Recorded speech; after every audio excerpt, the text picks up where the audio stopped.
Tindakan Wali Kota Medan Bobi Nasution yang mencegat sebuah mobil angkot terekam CCTV dan viral. Aksi itu rupanya bukan tanpa alasan dilakukan menantu Presiden Jokowi. Rupanya mobil Bobi melintas ketika sebuah angkot menabrak pengendara motor karena menerobos lampu merah. Kendaraan Bobi sempat berhenti sebentar. Kemudian mobil angkot lainnya terlihat juga menerobos lampu merah.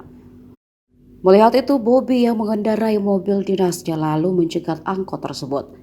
Ia lalu keluar dari mobil dan meminta sopir angkot berhenti. Bobi kemudian berjalan ke arah pengendara motor yang tertabrak. Bobi juga terlihat mendatangi sopir angkot yang menabrak dan menegur dengan memukul kaca mobilnya. Setelah itu Bobi tampak berbincang dengan sopir angkot dan korban pengendara motor.